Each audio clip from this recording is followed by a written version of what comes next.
إن الحمد لله نحمده ونستعينه ونستغفره ونعوذ بالله من شرور أنفسنا وسيئات أعمالنا من يهده الله فلا مضل له ومن يضلل فلا هادي له أشهد أن لا إله إلا الله وحده لا شريك له وأشهد أن محمدا عبده ورسوله أما بعد.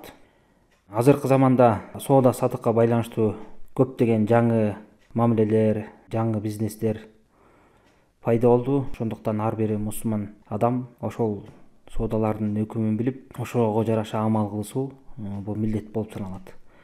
Айрыкча азыркы күндөрү ислам дини менен, исламдын принциптери боюнча, исламдын эрежеси боюнча соода кылабыз деген жарыялар, чакырыктар көбөйдү.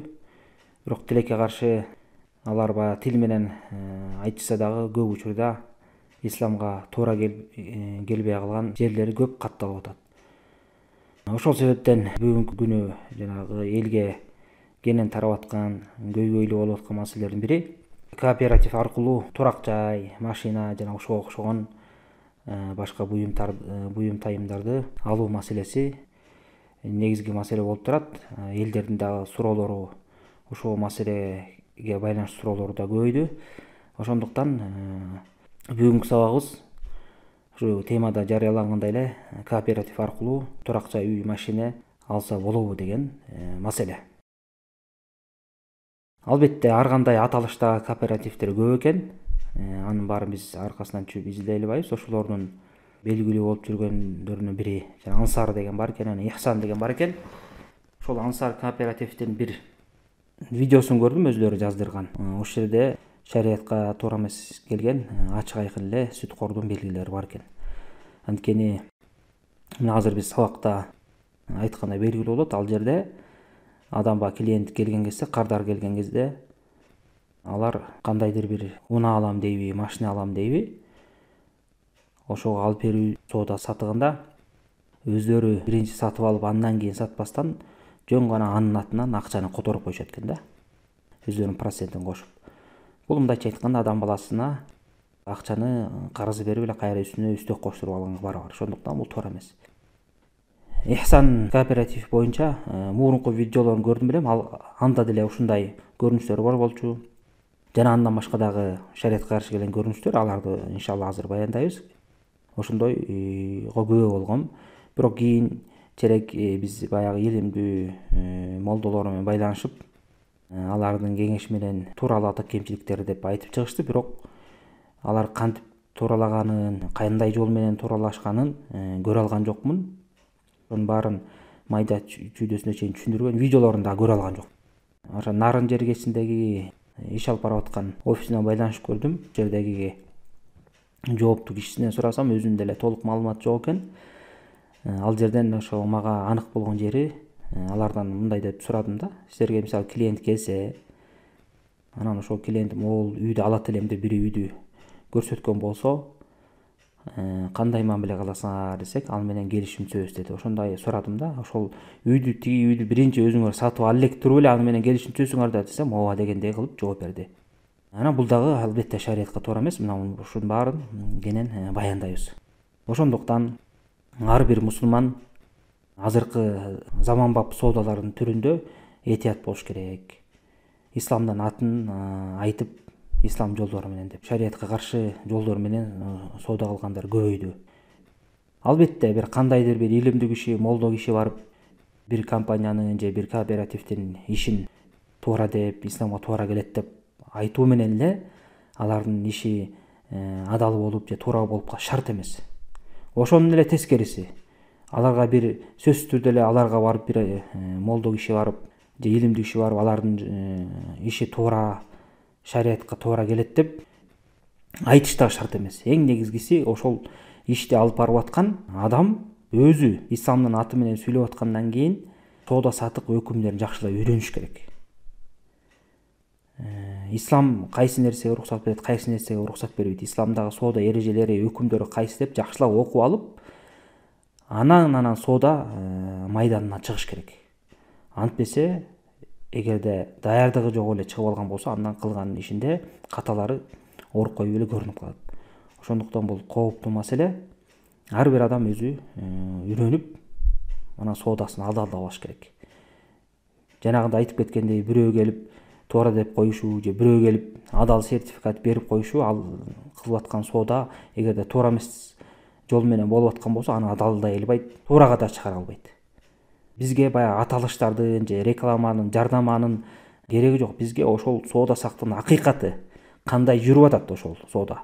Шариатка ылайык жүрүп атабы, жүргөн жокпу, ошол бизге кызык да. Ар кандай кооперативдин ээлери дагы же алар болбосо башка эле жалпы жонунан соодага кирген адамдар дагы ошол соодабыз туура жол менен болуп атабы, ошону аныктап ошону окуш керек. Ал молдо барабы, барбайбы, туура деп айтабы, туура эмес деп айтабы, ал негизги максат маселе эмес. Ошо кылып аткан иштерин өздөрү оңдоп, өздөрү такташ керек. Илимдери жетпесе, илимдүүлөрдөн сурап, изденип, андан кийин ошол жолго түшүш керек. Болбосо жана Ихсандай болуп, Ихсан кооперативинде болуп биринчи баштап алып, анан кемчиликтери чыгып, анан кайра молдолорго кайрылдык, алар оңдоп беришти деп ушундай башаламандык болбош керек. Анткени ага чейин канча бирөөлөр менен мамиле түздү, андан кийин да канча мамиле болот, ушунун баарын адам баласы оңдоп түздөп, жакшынакай жолго салгылаш керек. Анан бул жерде биздин сабагыбыздын максаты эмне болот? Биздин максатыбыз, сабагыбыз ар бир эле бир кооператив, жаңы кооператив ачылса эле ошолорго карап, алардын иши менен таанышуу эмес, бизге мусулмандарга жалпы эрежени, шариаттын өкүмүн үйрөтүшүбүз керек да. Угармандарга, ушул маселеге катышы бар адамдарга, же болбосо турак жай алат эле, машина алатам деп жүргөн адамдар шариаттын эрежесин өзүлөрү үйрөнүп алса, анан кандай ат менен кооператив чыкпасын, алардын жолун өзүлөрү таразалап, туура эмес экенин билип алат да. Биздин сабак ошого басым жасалат. Ошону адам жакшы үйрөнүп алган болсо, анан болду, андан кийинкиси жеңил болот алар үчүн. Анан кайсы убакта болбосун, кайсы жайда болбосун, ушундай ислам эрежеси менен кылып атабыз деген бир аталыштагы уюм чыгабы, кооператив чыгабы, алардын кылган ишин ошол илим менен таразалап алат да. Аллах субхана таала ийгилик берсин. Ошо сабагыбызды пайдалуу кылып, жана ар бир мусулманды адал соода кылууга насип кылсын. Биринчиден, баарыбызга эле белгилүү болгон нерсе, соода сатыкта адамдын сатып алган нерсеси да, сатып аткан нерсеси да адал болуш керек. Бул кошумча маалымат. Жана экинчи шарт, негизги шарттардын бири эки тараптын ыраазычылыгы менен болуш керек. Бул негизги шарттар. Анан биздин баягы негизги сабагыбызга кирели.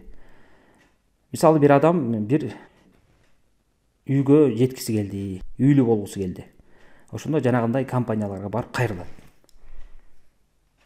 Албетте ал компаниялардын өздөрүнүн сатып алып койгон, же болбосо сатып ал элек болсо да өздөрү салып койгон үйлөр болушу ыктымал, болбошу ыктымал. Ошондо сооданын жол жобосу кандай болот?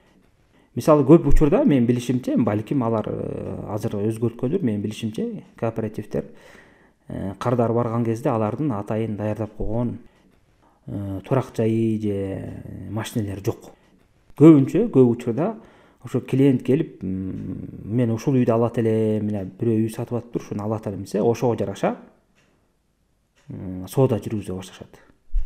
Мына ушул жерде көптөгөн каталарды кетирип атышат. Кантип ката кетиришет? Биринчиден эле, эң биринчи маселени сүт кордон баштасак, сүт корго ачык айкын кирген учурлар көп болот экен. Алар мындай кылышат экен. Мисалы бир кардар келдиби? Кайсы үйдү аласың? Баланча райондо баланча үйдү алам. Аларың аныкпы? Ооба. Анык. Анан ошо келишим түзүптүр эле. Мына ала турган болсоң, баягы өзлөрүнүн бардык процесстерин аткаргандан кийин, документтерин туралагандан кийин, мына алып атабыз деп туруп, ошо кооператив тиги жумушчулары жана үйдү сатып аткан адамга тиги кардардын атынан акчаны которуп коет да. Которуп, мына сен уже алдың деп которуп берип коет. Анан биз өзүбүз ошол үйдүн мисалы баасы бир комната алдык болуп 30 сом болсо, биз ага 2% же 4% кошобуз ошол баага. 30 миңдин 4% мынча болот. Анан ошону сен 5 жылга бөлүп төлөйсүң деп туруп, анан моюнуна илип келишим түзүп коет да. Бул жерде кандай сүткорлук болуп атат? Ачык айкын сүткорлук. Булар мындай болуп атат да. Келгенде көрдүңүздөрбү, ал адамдар тигил адамдын ушу кардардын атынан акчаны төлөп койду, мындайча айтканда карыз берди да. Карызды колуна карматпаса дагы ошонун атынан тиги үйдү сатып аткан адамга төлөп койду. Мына сенин атыңан төлөп койдук, болду эми сен ушул акчаны бөлүп бизге кийин төлөп бересиң дейт да. Бул деген ачык айкын сүткор. Анткени шариатта эч бир алымдын баягы бул маселеге карама каршылыгы жок. Бир ооздон кабыл алган мусулмандардын ижма менен кабыл алган маселеде ким карыз берип туруп ошонун үстүнө үстөк өндүрүп алган болсо, бир тыйын болсо да бул сүткор болуп саналат да. Анткени пайгамбарыбыз саллаллаху алейхи вассалам Муслимде келген хадисте айтат да, ошо соода содук жөнүндө айтканда, мисалы, алтын менен сатылса, күмүш менен сатылган болсо, буудай менен сатылса, арпа менен, тамыр, финик менен сатылса, туз менен сатылса, бир өлчөмдө болсун, жана колмо кол өтсүн деген. Эгерде ким үстөк бере турган болсо, берип аткан адам, карыз алып берип аткан, же болсо карыз берген адам үстөктү өндүрүп ала турган болсо, демек алар сүткорго кабылышты деген. Берген дагы, алган дагы баары тең бирдей деген да. Демек адам баласы бирөөгө карыз бердиби? Карыз бердиби? Бүттү. Ошол карыздын аркасынан бир тыйынды өндүрбөш керек да. Шарт коюп, мисалы, мен сага монча акча бердим, мынча кош бересиң. Бул деген сүткор болот. Мында эч бир талаш жок. Анан ошол эле процессти азыркы кооперативдер кылып атат да. Алардын соодасы ушу карыз эле берүү. Анан үстүнө өздөрүнүн 2% же 4% акчасын кошуп атат да. Демек, бул сүткорду ачык айкын жазып атышат. Бул туура эмес. Алар ушуну ислам принциптери менен кылып атабыз деп ойлоп атат да. Банктардан биз айырмаланып атабыз. Банктарга барсаң, алар акча колуңа акча берип туруп, анан өндүрүп алып атпайбы. Биз кардарга колуна акча берген жокпуз, анан атынан салып койдук, анан биз аларга товар саткандай болуп атабыз деп ойлоп атышат да. Бул таптакыр туура эмес. Мунун адал жолу башка. Адал болуш үчүн төмөнкү маселеге көңүл буруш керек. Ал кандай маселе? Мисалы, клиент келгенде, клиент келип, могул үйдү алам дегенде деп айта турган болсо, ошол кооператив ээлери же башка соодагер болобу, тиги адамдын каалоосун көрүп туруп, соода сатык кылбай туруп барып, биринчи ошол үйдү өзү сатып алып, өзүнүн мүлкүнө өткөрүш керек. Андан кийин анан тиги адамга сатыш керек, келген кардарга. Манан ошондон сүткордон кутулат, анан туура соода кылган болот. Мындайдан нерсени алар кылбай атышат. Ушундай жол менен да кылып атабыз дегендей кылып кээ бирлер көрсөтөт экен, бирок то ошону да туура эмес аткарышат экен. Ал кандай кылып аткарышат? Мисалы, кардар келиштиби? Кардар келсе мындай кылат. Кайсы үйдү аласың дейт. Мына могул үйдү алам деген болсо, анда келишим түзөлү дейт.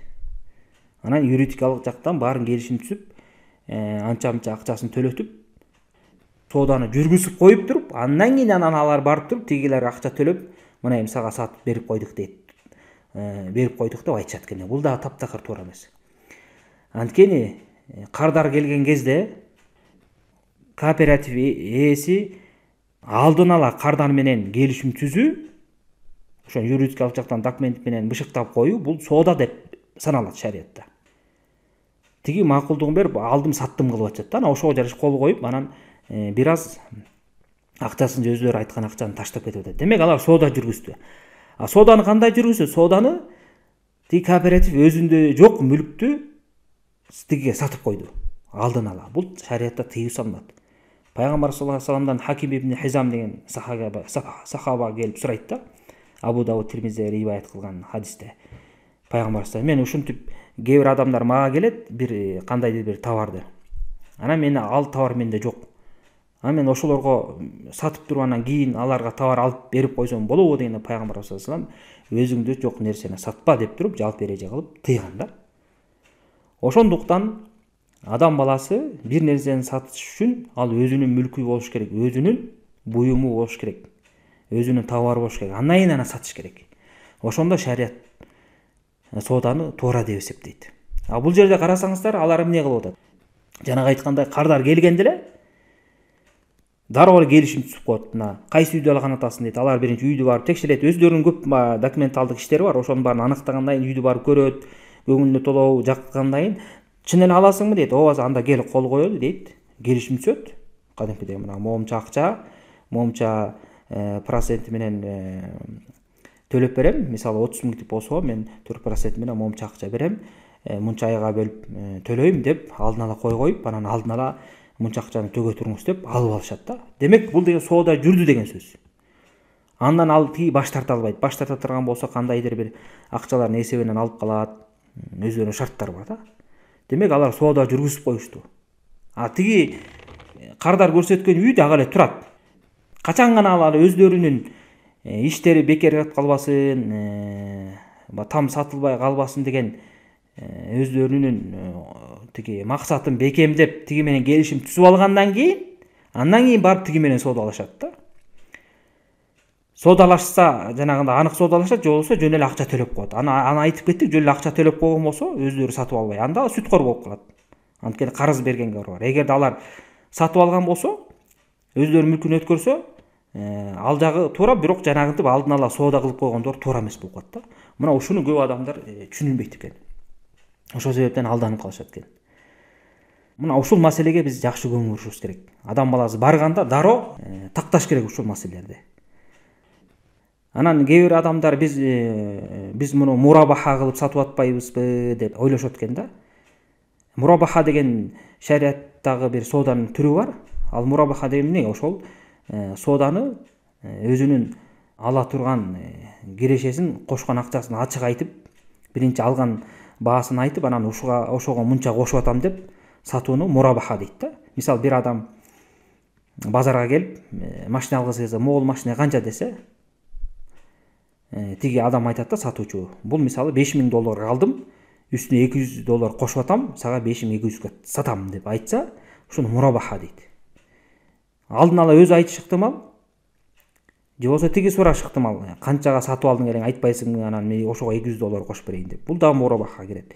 Же болбосо үчүнчү түрү, ушундай соода кылгандар, кооперативдер биз мурабаха кылып атабыз деп айтышат экен да.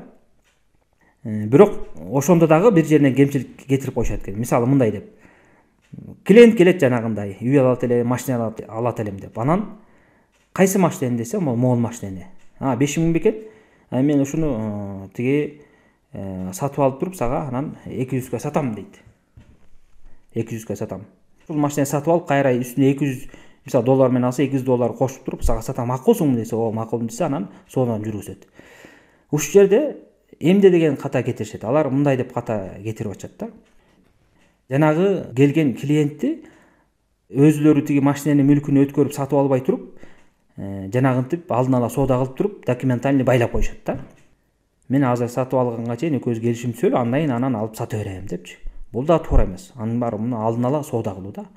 Ошол себептен мурабахага уруксат берген алымдар айтышкан. Эгерде бир адам келип бирөөгө кайрылып, ушул машинени мага сатып бер, өзүң сатып алып туруп, кайра мага сат, анан мен сага пайдасын берем. Мындайча айтканда, үстүнө акча кошуп сатасың, ошону чыгарып берем деп айткан учурда, жанагы келген кардар эркин болуш керек деген да. Мажбур болбош керек. Кийин мисалы ал сатып алып келген күндө кайтып кеткенге, баш тартканга укугу бар болсо, ошондо ал уруксат дешкен да. Бул жерде андай укук жок адам баласына. Келгенде ушул машинени алып бер дей турган болсо, тигилер ооба аласыңбы деп туруп, алдын ала келишим түзүп туруп, сени документальный байлап коет.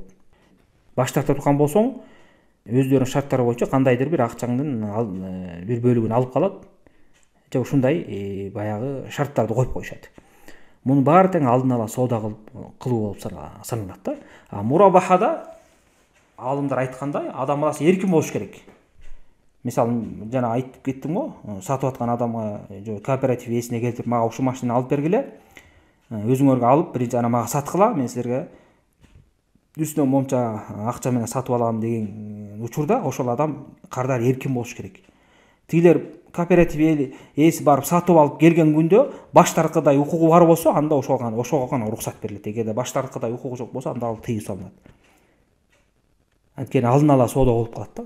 Мына ушунун баарын жакшы түшүнүп алышыбыз керек. Эгерде ушул шарттар каралбаса, андай кооперативге барбаш керек. Бул жерде мен жалпы эрежени айтып атам да. Ошондуктан ар бир адам өзү мисалы кайсы компания менен келишим түзүп же ошолор аркылуу бир нерсе сатып алгысы келсе караш керек да. Алардын келишимин, шарттарын көрүп туруп, анан ошого же аралашат, же аралашпайт. Жана ошондой эле алардын соодадагы шарттарын алып келип, көрүп шарттарын кандай жол менен кылышат, анан ошону илимдүү көрсөтүп, мына ушундай жол менен кылсам болобу деп айтыш керек да. Андан кийин дагы маселелердин бири товарды же турак жайды, үйдү сатып туруп, анан көп учурда ошол эле квартираны же машинаны залогко коюшат экен. Мындай проблема жок. Бирок залогко койгон мааниси эмне? Залогко койгон мааниси кийин баягы төлөбөй калса, ар кандай кырдаал болуп кетсе, ошондон акча чыгарып алабыз деген максатта кармашат да. Анан ушул жерден дагы туура эмес мамиле кылышат экен. Кандай кылып? Мисалы кээ бирөөсү залогко коюп туруп эле кооператив болобу же банк болобу, ошол залогко коюлган нерсени, мүлктү өздөрүнүн мүлкүндөй кылып санап алышат экен да. Бул таптакыр туура эмес. Анткени адам баласы сатып алгандан кийин анын мүлкү залогто турса да аныкы болуп саналат. Ал кооперативден бир адам үй сатып алды жанагындай жолдор менен. Болду, ал мүлк ошо сатып алган адамдын карамагына өттү. Ал адам ошол кооперативге үй карыз эмес, ал акча карыз. Ошону көп билишпейт экен дагы, ал тигини менчигиндей кармап алышат экен да. Мунун натыйжасы качан билинет? Эгерде кандайдыр бир жагдай чыгып төлөй албай калган болсо, дароо эле басып алып, өзүлөрү каалагандай үйдү сатып ийишет экен да. Анан ошондон акча чыгарып алышат экен. Аз болсо аз, көп болсо көп. Бул деген такыр туура эмес. Ооба, залог алган күндө дагы айтыш керек. Бул сенин мүлкүң. Муну эч ким тарта албайт. Бирок эгерде төлөй албай калган болсоң, сен өзүңдүн көзөмөлүң менен чогуу сатабыз. Базары баасында кадимкидей эле канчага сатылган болсо, биз өзүбүздүн баягы төлөнбөй калган акчабызды алып калабыз, калганы сеники болот. Эгерде ашыкча саткан болсок, эгерде ошол эле баада сатып койгон болсок, анда биз өзүбүздүн акыбызды алабыз деп ушинтип сүйлөшүш керек да. Жөн эле басып алып, мен алып алам, тартып алам деген болбойт. Мына ушул шартка да көңүл буруш керек, жана алар менен келишим түзүп атканда. Көңүл буруш керек адамдар. Алар өздөрүнүн акысын жетирбеш керек да, караш керек. Антпесе ушул маселелерди тактап албаса, кийин чыр-чатак аябай көп чыгат. Арыздашат, сот болот, өздөрүнүн акыларын ала албай көпкө чейин сот процесси созулуп, өзүлөрү кыйналат да адам баласы. Жана ошондой эле дагы көңүл бура турган шарттардын бири, бул жерде жанагы бөлүп төлөө болуп атпайбы? Көп эле кооперативдердечи бир айга же жылга бөлүп төлөп атат да. Ошол бөлүп төлөө шартында жана келишим түзгөндө мындай пункттар болбош керек да. Эгерде кечигип кала турган болсоң, үстөк акча төлөйсүң дегенчи. Бул дагы сүткор. Ошону дагы байлаш керек. Кээ бир жерлер ушуну да кошуп коюшу ыктымал. Банк санктарда ачык эле кошушу ыктымал мындай нерсени. Мисалы, бир ай же 2 ай кечиксең, дагы үстүнө акча кошуп төлөйсүң деген. Бул дагы сүткор. Ушундай шарттар дагы камтылбаш керек соода адал болуш үчүн. Эгерде ушундай баары туура болуп кетип, ушундай шарттар камтылып калган болсо, анда ал дагы келишим жараксыз болуп калат. Анан дагы негизги баягы тактай турган маселе, ошо кооперативдерде жанагындай пирамида сыяктуу соода болбош керек да. Ушуну дагы уялбай тактап алыш керек адам баласы сурап. Анткени бири келсе, биринин акчасын алып тигиге чаптап, буга чаптап кетирбеш керек да. Же болбосо ошо пирамидага алып бараткан жол болбош керек. Ошонун баарын карап, анан соодага бет алыш керек. Бул мындайча айтканда сиздерге баягы эң негизги болгон үстөртөдө айтылган өкүмдөрдү айтып атам. Адамдар ошого карап сооданы аныкташ керек. Дагы бир түшүнбөй аткан болсо, билимдүүлөргө кайрылып сураш керек. Анан дагы бир кеңеш, деги эле жалпы соода жаатында айрыкча ушундай чоң соода болуп аткан кезде, алардын келишимин, алардын пункттарын, алардын шарттарын толугу менен окуп чыгыңыздар. Карап, эмне деп жазылып турат, кандай шарттар каралган. Кээде ушундай шарттар кичинекей тамга менен жазып коет, быжыр айтыпчы. Адам окубагандай кылышып, тажап кетип, мейлич деп кол коюп коюшат, көп адамдар билбей. Анан кийин өкүнүшөт. Ошонун баарын караш керек. Түшүнбөй аткан пункттарды, шарттарды сураш керек. Могу эмне деп жазылып турат? Бул эмнени билдирет деп. Кечигип төлөй албай калганда кандай болот? Кайсы убакка чейин күтөсүңөр? Сүткорлук жокпу? Акча талап кылбайсыңарбы? Ошонун баарын юридикалык жактан баарын тактап туруп, анан соодага анан кириш керек. Көп адамдар шашкалакташып эле, же ач көздүктөнбү, же башка себептен эптеп эле акчаны бөлөп төлөйсүң, жыргап эле үйлүү болосуң десе эле чуркашат экен, эчтеке карабай эле. Анан бүттү, кол коюп документальный киришип алгандан кийин артка кайта алышпайт. Анан кыйналышып бир чатак чыга турган болсо ыз учун баарына айланат да. Ошондуктан өтө кооптуу. Ошол мүлктү сатып алаткандан кийин адам жана айтып кеттик, кооперативден салса дагы ошол сатып алган адамдын карамагына өтөт. Демек ал өзүнүн мүлкүнүн укугун, өзүнүн укуктарын билиш керек. Өзүнүн укугу болгондон кийин ага жоопкерчилик да бар, аны да билиш керек, мойнуна жүктөө. Ушунун баарын такташ керек.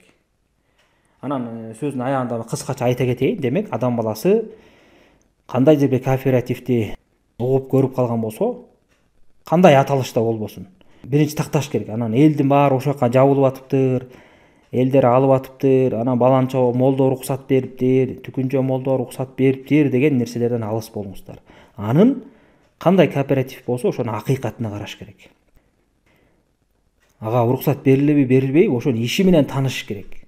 Кандай иш алып барат акыйкатта. Ошону бийлигенге аракет кылыш керек, барып сурап. Анан барасыздар, ким баргысы келсе ошол кооперативге сурайт. Мисалы, кантип соода кыласыңар? Могу мүлктү өзүңөргө сатып аласыңарбы биринчи? Кадимкидей өзүңөрдүн акчаңарга. Андан кийин бизге сатасыңарбы? Ошо сатарда сатып ал элек жатып эле алдын ала биз менен келишим түзүп, кол койдуруп соода кылбайсыңарбы? Бул жагын кантип карап атасыңар? Деп ошону такташыңар керек. Анан эгерде жок, биз андай соода кылбайбыз, бизге келип эле жөн эле кардар могул үйдү алам деген болсо, такташкандан кийин биз биринчи барып аякты текшерип анан сатып алып келип, үйдүн ээси менен сүйлөшүп ага акча төлөгөндөн кийин анан келип биз кардарга келебиз. Анан ошондон кийин биз келишим түзүп, келишимдин ичинде жанагындай сүткорлук кошумча үстөктөрдү кошпойбуз, өзүбүздүн жаңы баабызды кошуп гана сатабыз. Андан башка баалар кошулбайт деп айтса гана, анан ошондо гана ынанып карап көрүш керек. Анткени кээ бирөөсү баягы өзүнүн баасын кошкондон кийин да кайра кошумча бул кызмат акыбыз, бул мынча тигин баланча взнос, тигинче взнос деп эле бир бааны айтып туруп эле кайра дагы кошумча акча ала берет да. Шулардан дагы байкаңыздар. Кыскасы, адам баласы бул маселеде шашылбай, жанагындай сүткорлук мамилеси жокпу? Ошо сатып аткан үйлөрү, унаалары өзлөрүнүн мүлкүнө өткөнбү? Алар сатып алып атканда элдердин атынан карыз катары жөн эле акчаны берип коюшкан жокпу? Биринчи өзлөрү сатып алып атабы? Ушунун баарын тактап, анан келишимге барышыбыз керек. Алхамдулиллахи ва салату вассаламу аля расулилlah ва аля алихи ва сахби ажмаин. Разы болсын Бакай Устаз. Рассрочкага телефон алуудагы ушул эле принциптерге таянат. Ушул тууралуу сурагандар бар да. Телефон, майда чүйдө тиричилик техникасы. Рассрочка деген өзү менен бөлүп төлөө да. Жалпы жолунан жөн эле бөлүп төлөсө болобу деп шариатта кандай десе, ооба шариат уруксат берет бөлүп төлөө. Бирок ошону туура аткарыш керек. Мисалы, азыр бөлүп төлөө боюнча жеке ишкерлер, жеке соодагерлер соода кылышы ыктымал. Анан банктар да кылышы ыктымал. Мисалы, жеке адамдардан баштайлы. Жеке адамдар барсаң, өзлөрүнүн товарлары болот. Мисалы, машина деп коелу, көбүнчө ушуну машинада анан машинамды мына бөлүп төлөө менен сатам дейт. Албетте бөлүп төлөп аткандан кичине баасы кымбатыраак болот. Аны сатып алып, келишип кете берсе болот. Бирок ошол келишимге жанагындай сүткорлук шарттарды киргизбеш керек да. Эгерде кечигип кала турган болсоң, үстүнө акча кошосуң деген шарт такыр жок болуш керек. Дагы ошондой эле бузуку шарттардан эгерде акчаңды бербесең, машинамды тартып алам деген болбош керек. Мына ушундай шарттар аткарылса, анан ошондо гана барыш керек. Азыр ар кандай телефон саткан, башка нерсе саткан, бирок банкка байлап койгондар бар да. Булардын туура эмес жагы эмнеде болуп атат? Алар кайсы бир телефон саткан жакка барсаң, эгерде банктар менен иштешкен болсо, алар телефонду берет дагы, документиңди алып жазып калат да, кете бериңиз, бирөө кабарлашат деп коет. Анан 1-2 күндөн кийин банктын кызматкери чалат. Сиз сатып алдыңыз, мына биз аркылуу алып атабыз, биз төлөп койдук дейт. Мисалы, 15 миңдик телефон болсо, мына 17 кылып бересиз дейт да. Демек, бул сүткор алар эмне кылды? Ошол банк ошол клиенттин атынан эле акча төлөп койду да. Жанагы эле кооперативдердикине окшош да. Тигинин атынан акчаны төлөп коюшту, анан түк акчасы менен анан акча коштуруп алып атат. Анткени алар банк өздөрү телефонду сатып алып туруп, мүлктөрүн өткөрүп анан тиги адамга саткан жок да. Керек болсо адам ал деле билбейт ал банк менен кимден соода кылган. Ал ошол сотка сатып аткан, телефон сатып аткан жерге барган. рассрочка бересиң, ооба беребиз, мына алдың деп. Тиги ошол соодагердин өзү менен соодалашып атат да. Ал банк менен соодалашкан жок. Тилер банк менен келишим түзүп коюшкан. Эгерде бизге кандайдыр бир клиент келсе, силер төлөп кое бересиңер, анан силерге ал акчасын кошуп төлөп берет дейт. Мына ушундай жол менен аябай көбөйүп кетиптир азыр. Көп элдер да муну билбейт экен. Бул дагы ачык айкын эле сүткор. Ошондуктан жанагы маселени кайра кайталап айтайын. Адам баласы сатып алып атканда кандайдыр телефон болобу, машина болобу, ошол буюмга, товарга ээлик кылган адамдын өзүнөн алыш керек. Өзүнөн алыш керек. Ошонун өзүнүн мүлкүнүн карамагында болуш керек. Анан ошого түзмө-түз акчаны берип, анан ошол сатып алган убакта шарттарында жанагындай кийин кечиксе, кандайдыр бир жагдай чыкса, жөн эле товарды басып алуу, же болбосо үстөк акча кошуу, штраф салуу деген шарттар жок болуш керек. Мына ушулар каралганда гана анан уруксат берилет. Аллаху алам. Аллах разы болсун устаз. Мал алып сатууда дагы ушул эрежелер болуш керекпи деп бир тоону сурап атат. Мисалы мал алып үстүнө акча кошуп сатууда канча сомго чейин кошуш керек, бир норма барбы деп сурап атат экен. Албетте, мал алып сатууда деле ушул нерселер каралат. Мисалы, малды сатып алганда өзүнүн мүлкүнө өткөрүп, андан кийин анан сатыш керек башка бирөөгө. Өзүнүн малы эмес болуп туруп, бирөөнүкүн сатып туруп, андан кийин барып андан сатып алып, анан кайра тиги алып келип бербеш керек да. Өзүнүн мүлкү болуш керек. Экинчи маселе боюнча, мен билишимче шариятта атайын момча кошосуң же кошпойсуң деген норма жок. Болгону баягы мусулман баласы ач көз болбой, өзүнө түшкөн пайданы жетерлик кылып кошуп эле башка мусулман бир туугандардын ойлогону жакшы да. Ач көздөнө бербей, өтө эле көп кошо бербей, жеткедей, пайда тапкадай, өзү ыраазы болгондой кылып эле кошуп, анан башка мусулмандардын дагы акыларын берип койсо, бул исламдагы чоң адеп акылыктардын бири. Аллаху алам. Аллах разы болсун устаз. Интернет-магазинден заказ кылган учурда товардын сүрөтүн көрүп, акча төлөнгөндөн кийин бир канча күндөн кийин анан товар келет дейт. Ушул соода кандай болуп калат? Интернет-магазинде негизинен ошо ар бир мамилени өзүнчө карап көрүш керек, бирок жалпы жонунан айтып коеюн. Шариятта мындай, шариятта бир белгиленген бир товарды алыш үчүн, атайын белгилүү товарды, ошол сатып аткан адамдын өзүнүн мүлкүндө болуш керек да. Мүлкүндө жок товарды саткан болбойт. Эгерде кандайдыр бир товардын сыпатын айткан болсо, мисалы белгилүү товар эмес. Мисалы бирөө интернет аркылуу машина алгысы келди. Анан ошол машинанын сыпатын эле айтат да. Мисалы 2020-жылкы Toyota үлгүсүндөгү машина Англиядан чыккан же Япониядан чыккан деп, өңү мындай, объему мындай, ичиндеги жабдуулар мындай болуш керек деп, ошонун баардык жалпы сыпатын берет. Ошондайды талап кылып туруп, анан акчасын төлөп алса, ал эчтеке болбойт да, уруксат берилет.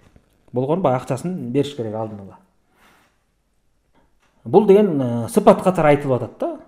Бир белгилүү бир машинени айткан жок да. Мисалы, белгилүү машина деп кантип түшүнөбүз? Мисалы, бир адам өзүнүн досунун же кошунасынын машинеси бар да, ошо белгилүү. Анан бирөөгө келип туруп, мына могу машинени алышым керек десе, тиги баягы акчасы бар адам киши анда алсаң, мына мен сага саттым деп акчасын берип, тигинден акчаны алып туруп, андан кийин барып тигинден сатып алып анан бербеш керек да.